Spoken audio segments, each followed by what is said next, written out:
वर सोडले म्हणाले अनेक लोक। शेतकऱ्यांना काय दिलाय? शेतकऱ्यांच्या तोंडाला पानं पुसली म्हणाले। मी आपल्याला एकच सांगतो, महाविकास आघाडीच्या तुलनेमध्ये विरोधी पक्ष नेते महायुती शासनाने शेतकऱ्यांसाठी कितीतरी पटीने या ठिकाणी अधिक निर्णय घेतलेत। मागील सरकारच्या काळात कृषी यांत्रिकीकरण, फलोत्पादन, सिंचन, SC ST शेतकऱ्यांचे योजना, पीक विमा यातून मिळून 90,99,000 एवढे 92 शेतकऱ्यांना सुमारे 7,080 कोटी रुपयांचा लाभ बाबा DBT मार्फत मिळालाय। तर आमच्या काळामध्ये गेल्या 2 वर्षात 1,77,88,000 शेतकऱ्यांना 11,0392 कोटीचा लाभ मिळालेला आहे। आकडे तपासून घ्या। गेल्या सरकारच्या तुलनेत लाभ घेणाऱ्या शेतकऱ्यांच्या संख्येत 95% वाढ झाली आणि शेतकऱ्यांना दिलेल्या लाभ किंवा अनुदानात सुमारे 61% वाढ झालेली आहे। 61% हे सरकारचं काम आहे। आणि म्हणून कृषी विभाग, पशुसंवर्धन, सहकार, आताच आमच्या दुग्ध विकास मंत्री, महसूल मंत्र्यांनी दुधाचा बद्दल निवेदन केलेलं आहे 5 रुपये वाढवून देण्याचं।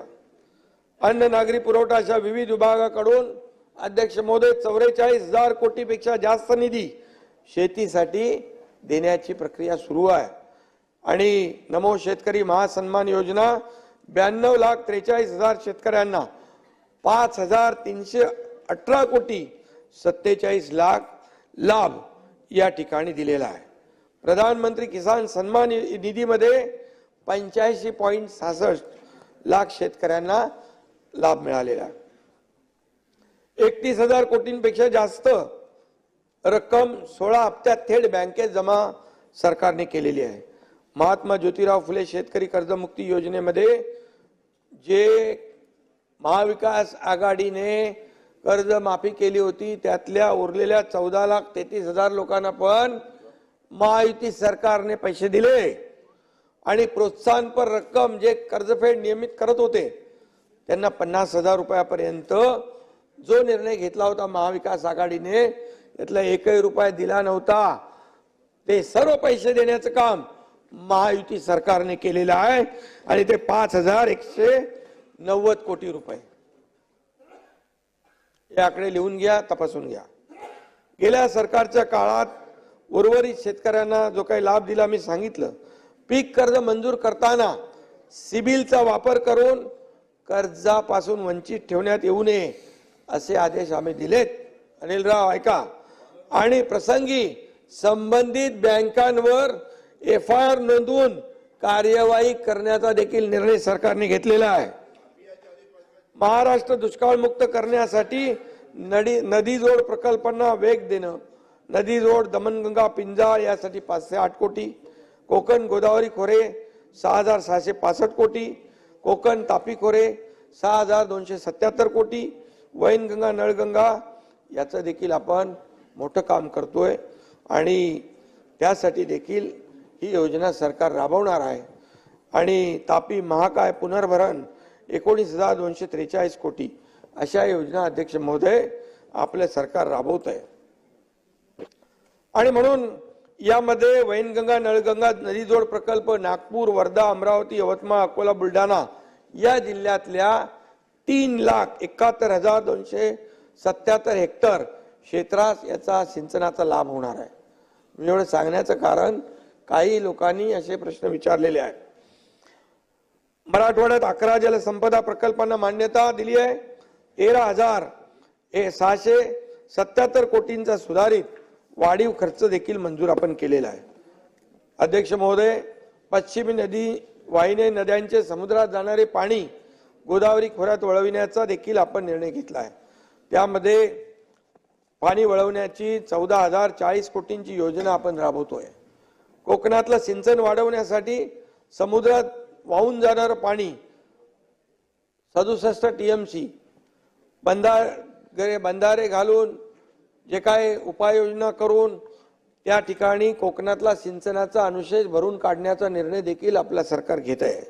आणि म्हणून मी आपल्याला सांगतो, जलयुक्त शिवार योजना, देवेंद्रजी मुख्यमंत्री होते तेव्हा जलयुक्त शिवार योजना एक शेतकऱ्यांना वरदान ठरणारा निर्णय होता, तो आपल्या काळामध्ये बंद केला, त्याची चौकशी सुरू केली, मिळालं काय? खोदापाड निकला चुवा।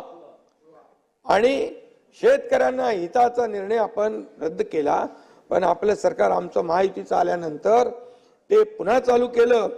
आता दुसरा टप्पा 5,548 गावामध्ये सुरू केलेला आहे। 5,548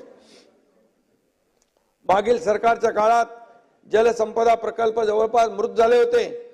आता इथं अजितदादा आहेत, किती आपण सुप्रमा दिल्या? 3-4 लोक, 3-4 पण नाही दिल्या। आणि आपल्या सरकारमध्ये 121 सुप्रमा दिल्या सिंचनाला, नवीन सिंचन प्रकल्पांना। लाखो हेक्टर जमीन ओलिताखाली येणार आहे।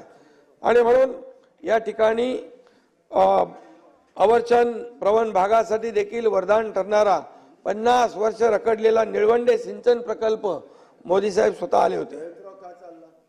जयंतराव जलसंपदा मंत्री होते ना तुम्ही, तुमच्या काळात काय झालं? का पळाले? खरं ऐका ना जरा, आकडे पण मी बोलतोय, जे आकडे सांगतोय ते पण तपासून घ्या। आणि म्हणून या ठिकाणी या प्रकल्पाच्या माध्यमातून 182 दुष्काळी गावातील 68,878 हेक्टर क्षेत्रावर सिंचन क्षमता निर्माण होणार आहे। जयंतराव अत्यावश्यक कामाकरता असं जाऊ द्या ना तुम्ही, असं नाही ते जाऊन आलेत ना बाहेरून। आता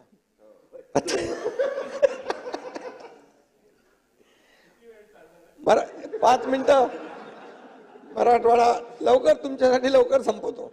मराठवाडा वॉटर ग्रीड सर्व 8 जिल्ह्यातील 1250 गावांना जल जीवन मिशन मध्ये घेतलाय जयंतराव। आणि 29,000 कोटींच्या कामांना आपण तत्वतः मान्यता दिलेली आहे। आणि केंद्रीय तपास पथकाने देखील त्याची तपासणी केलेली आहे। आणि म्हणून हे जे काही पाणी वाया जाणारं पाणी पुन्हा या ठिकाणी ज्या दुष्काळी भागात वळवण्याचं काम आपले सरकार करेल। राज्याची प्रगती सुरू आहे, आर्थिक स्थिती देखील भक्कम होती आहे।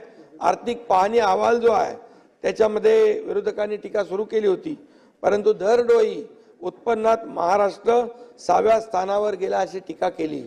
परंतु बाबाला माहित आहे, महाराष्ट्र गेल्या 8-9 वर्षापासून तिथंच आहे। आणि दुसरी गोष्ट, जयंतराव अर्थमंत्री होते तेव्हा काय होतं? तेव्हा पण तिथेच होतो आपण, कुठे होतो ती? नाही, अरे मला वाटलं तुम्ही तरी खरं बोलाल, पण तुम्ही पण त्या नव्या मित्राच्या संगतीत राहून गुण नाही बनवायला लागला तुम्हाला। आणि अन्य राज्याची लोकसंख्या कमी असल्याने त्यांचं दरडोई उत्पन्न जास्त दिसतं। पण जयंतराव, दरडोई उत्पन्न मोजण्याचं सूत्र तुम्हाला माहिती आहे, मला सांगण्याची आवश्यकता नाही। जीएसडीपी जी आहे आपली, एकूण स्थूल उत्पन्न 40.5 लाख कोटी एवढं आपलं आहे। आणि या देशातलं एकूण उत्पन्नात महाराष्ट्राचा वाटा 14% आहे। आणि तामिळनाडूचा किती आहे? 8.7%। त्यामुळे आपण ते तपासून घ्या। आणि त्या बाबतीमध्ये देवेंद्रजींनी आणि अजितदादांनी पण त्या दिवशी खुलासा केलेला आहे। एफडीआय मध्ये महाराष्ट्र पहिल्या नंबरवर आहे आणि महाविकास आघाडीच्या काळात 3ऱ्या नंबरला गेला होता। आणि जसं आपलं सरकार आलं महायुतीचं, पुन्हा पहिल्या नंबरवर आपण आलो एफडीआय मध्ये। आणि उद्योग आणि सेवा क्षेत्रात देखील महाराष्ट्राचा नंबर पहिला आहे।